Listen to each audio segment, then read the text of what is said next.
I'm avoiding a legal snag by telling you you're being recorded. Any rebroadcast of this show will be. What was that old MLB thing yesterday they put Yeah. in the middle of every This ball this game?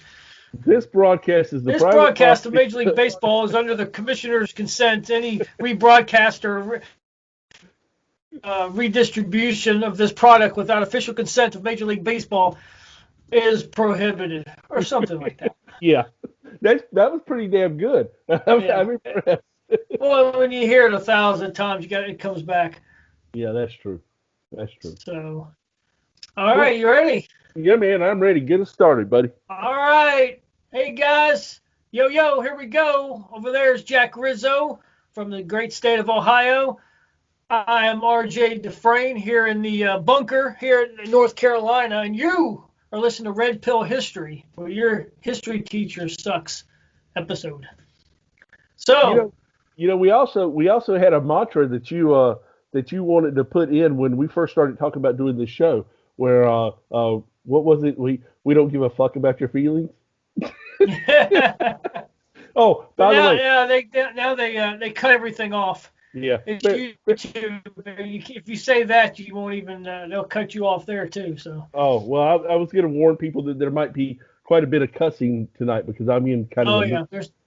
yeah, there's definitely cussing tonight. Yeah. But I guess, hey, how are you doing? What's going on? I'm doing pretty good. I'm doing pretty good.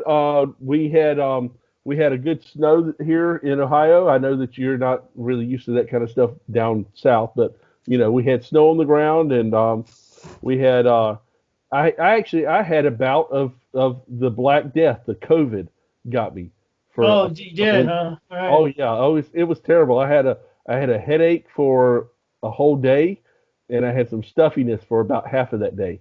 Well, I don't know how you survived, dude. I It was really don't. I it was mean, tough. I mean it's a global pandemic. You need to act like it. it.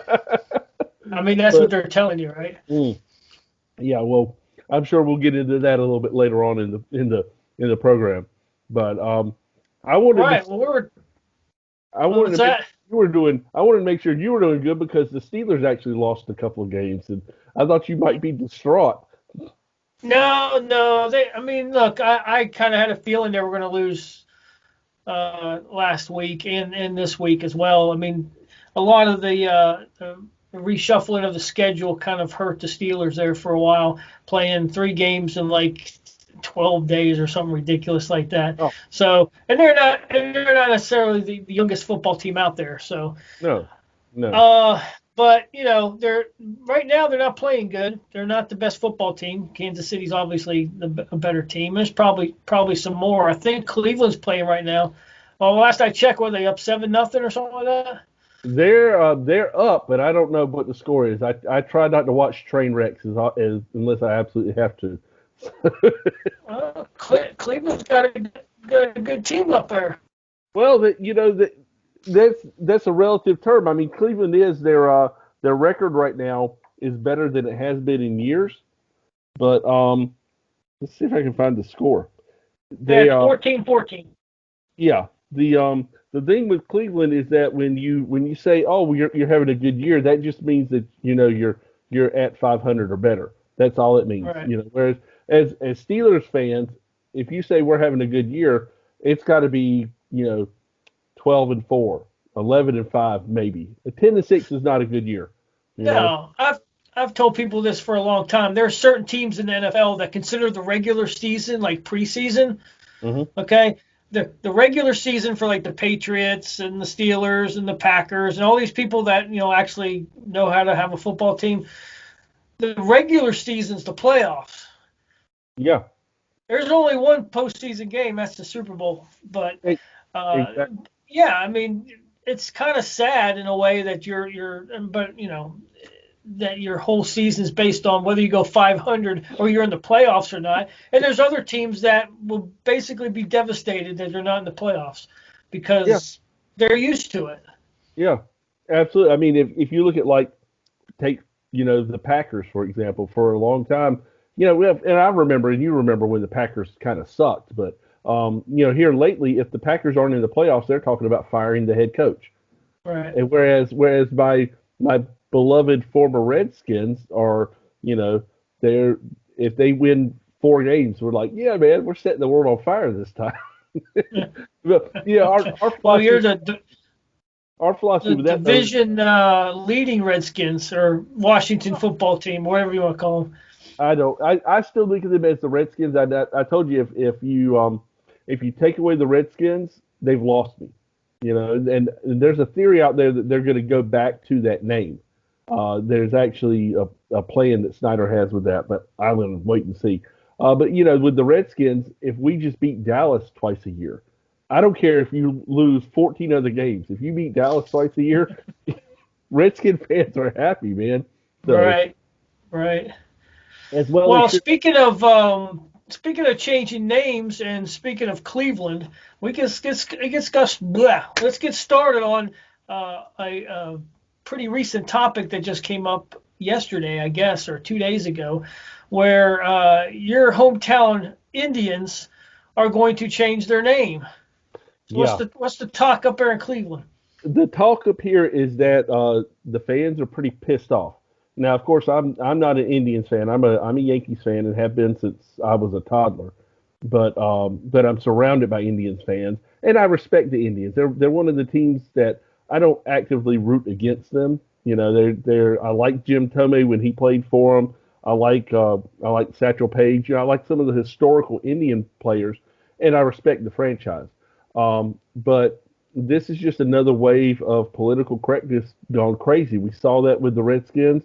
We saw that years before that with Miami of Ohio University, where they also were the Redskins, and now they're the Red Hawks. Um, and the thing is that the the team is trying to couch it in a hey, we're trying to include all of our fans. We're trying to make this as inclusive as possible. That's at least the press that we're seeing up here is they're trying to put that spin on it.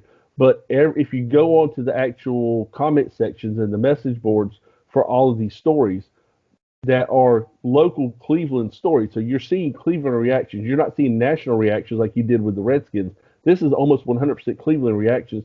The fans are literally saying, if you do this, we're abandoning you because we're sick of it. You know, they were talking about this. Gosh, probably 3 or 4 years ago, it started getting really, really hot and heavy. But they didn't talk about changing the name. They talked about just getting rid of Chief Wahoo, the famous Indians mascot. And in fairness, unlike with the Redskins, where the helmet and the logo was a a piece of artwork that was a portrait of an Indian chief that was painted by his grandson. So you know you had and it was an honorific for him to be on the helmet. Chief Wahoo is kind of a caricature of an Indian, Right. and so you could kind of say, well, you know, I could see kind of changing that logo maybe a little bit. Although you'd also have to look at Notre Dame with the Fighting Irish. It's kind of the same logo. You got the giant head and the angry Irishman who you know because Irish they're all belligerent drunks apparently. Right. So They you all know want a bar fight. exactly. So you know that when they first started talking about it, they weren't talking about changing the name. They were talking about literally just changing that logo and going back to either just the C for Cleveland, or there was some talk about doing some feathers or something. You know, they had some different ideas for that, and there was nothing really wrong with it. But all of a sudden, it got away from that and got into no, we just need to get rid of the name completely. I don't see anything wrong with the name Indians. I mean, I I don't have the same problem. Yeah, but I didn't have a problem with Redskins either, uh, because I knew the history of it. Indians, you know, it's kind of like Chiefs. Are you honoring the fact that you're basing your mascot on a certain lifestyle that was the American Indian pre 1900, where they were noble warriors, which is I think what they based the name on, or are you looking at it as a pejorative? And the truth of the matter is very few people look at it as an insult or as a pejorative. Most of them look at it as either honoring that segment of society or they look at it as this is just a historical name. So Well, let me ask you this: what group of people in this country are offended by that? The only people who are offended are white liberals. White liberals. It's it. They Yeah, they have this guilty conscience for whatever reason, and if they let that go, it makes people think, oh, they're so good and they're so valuable because they care and. But yeah, that's all white liberals. And the other thing is where is it going to stop?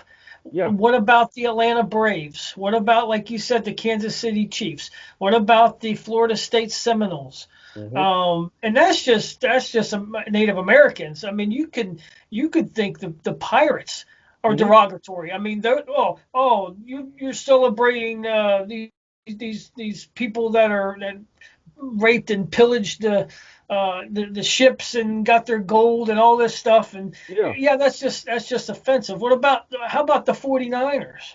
These Or people came across the country to destroy the environment for gold, and then they shot the Native Americans on the way who got in their way, all exactly. for greed. So this is just another example of what I've said forever: is liberalism never stops Hmm. because it can't. Yes. Their ideology, their thought process, the way they function is never rest. It's always, well, what can we do now? What if we do? What if we intervene in some way and take care of this? And then if we do that, everything will be fine. But when they don't realize is that when they do one thing, it interrupts something else and makes it worse. Yeah. Instead And of just letting it take its natural, because white liberals know better. They know better than us. Okay. that's going to be a theme that's probably going to run through this entire episode because that's that's so much of what you just said is the problem with dealing with liberals. And just speaking from the sports world, like you said, where do you stop with the names? So I think the Braves are going to be the next one to fall because that's the next most offensive one. Maybe the Hey, what Chiefs. about Tar Heels? Tar Heels was a Revolutionary War name, wasn't it? Yeah, For a it group was of people it was that for the escaping slaves that were that were they were working in pitch fields, and so they'd get pitch on the bottom of their feet, and you could actually track the pitch, and they used that to track the escaped slaves. right. They were known as Tar Heels. And that was mainly the weird thing is that's a Chapel Hill thing, but that was really a name that came from the coast of North Carolina where they were still doing some shipbuilding and things like that around Wilmington and places like that. But Right. yeah, I mean, you can look at That, anything. that, that could be The Vikings, offensive. yeah, the Right. Vikings. You want to talk about raping and pillaging? What about the Vikings? You know, And or it's not just in the sports world. All these states and these names of towns and Mhm. the bridges and the mountains that we've named. I mean, they already took Mount McKinley away, Yeah, and made it Denali. I mean, people are like, oh, that's not a big deal. It, if it was just something to honor something once, okay, it's not a big deal. But it is a big deal because it never stops. It's a yeah, whole, the whole give an inch, take a mile thing. This is their mantra. That should yeah, be like on their Democrat coin. It should be, you give us an inch, we take a mile in Latin. The Latin word or something like that. And a picture of Obama in the center, and that's their mantra, is it yeah. not? No, It no, doesn't stop. It that never stops. that is the history of progress liberalism. I'm just going to call it liberal. It's not really liberalism because liberalism is geared toward freedom, but they took away the name progressives. Or I'm sorry, they took away the name socialist and said, "Oh, we're liberal," because they knew Yeah. that sounded good. And then liberal got a bad name, so now they're trying to use progressive. But progressive's getting a bad name, so now they're trying to come up with something different from that. But that's been the history of the progressive movement from day one. When you had and you if you read Marx, if you read Engels, if you read any of the writings of the people on the more extreme left, it's always get what you can right now, don't back down, and then ask for more later on. Right. and that's where we see a compromise today in political circles. A compromise is not, hey, the liberals backed off of here and the conservatives backed off of here and they met in the middle. No, the conservatives went and met the liberals on their side and they conceded, and that's compromise. Right. It's never the other way. Right. no, no. You never have, unless you have it forced on them. Where, like you see with the Supreme Court, where we've now got a pretty conservative majority, although we have problems with that right now too. Yeah. Unless it's something that's forced on them, it's never a compromise. And then the media will kind of paint that in a mode of not, hey, the conservatives are getting their way, or it's, oh, they rammed it through, they forced this on America. Like, people don't actually want that. Right.